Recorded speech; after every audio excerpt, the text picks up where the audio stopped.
In the cozy corner of a Christmas candy shop, rows and rows of perfectly straight candy canes stood proudly on their shelf. But right in the middle of them was Curly. He'd often sigh, looking at his reflection in a shiny ornament. Why am I the only one shaped like a noodle? A nearby candy cane would try to cheer him up, saying, "Bro, you're just unique." But Curly wasn't convinced. Unique?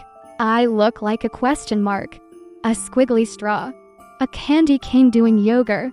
The other candy canes would giggle politely, but it didn't help.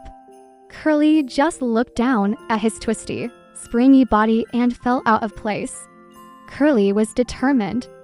He was going to be straight, just like everyone else. His first idea? The warm display light. Heat makes candy soft, he reasoned. Maybe I can smoosh myself straight. He scooted under the gentle glow and began to stretch and stretch. He felt himself getting longer. Almost there, almost spruing. He snapped right back into a perfect spiral. No. Why am I so springy? He was getting frustrated. This was going to be harder than he thought. Not ready to give up, Curly waddled over to a big, bubbling pot of hot cocoa sitting on the counter. The rich, chocolatey steam billowed into the air. Hot cocoa steam, that will help. He carefully dangled himself over the steam, feeling the warmth begin to melt him just a little. His red and white stripes started to droop. His candy body got soft and pliable. Yes, I can feel myself straightening. He was almost there, and then, boing. He snapped right back into curl mode. I'm basically a Slinky with sugar, he huffed. A nearby gingerbread man, trying to cool off, peeked over the edge of his cookie sheet. Hey, keep it down. Some of us are trying to set. Curly had one last idea, a big idea.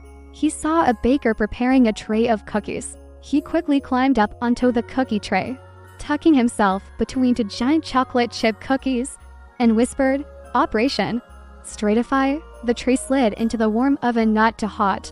Just a gentle, cozy warmth. Curly closed his eyes and concentrated with all his might. Think straight. Think straight.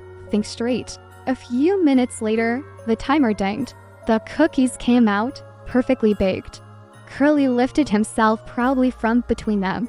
I did it. I feel bowing. To his horror, he was even curlier than before. Why am I extra twisty now? The gingerbread man just shook his head. That's karma, dude. Just when Curly was about to give up forever, the shop door jingled and a little kid walked in, eyes wide with excitement. The kid scanned the shelves, past all the perfect, straight candy canes, and then stopped.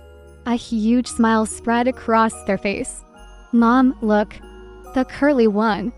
Those are the best ones. Curly froze. The best. He couldn't believe his ears. The kid gently picked him up. I always choose the twisty ones. They're magical and fun. Curly sparkled a little, a feeling he'd never felt before. Magical, me? The other straight candy canes, who had watched his struggle, began to cheer for him. One of them called out, "Told you. Being twisty is awesome."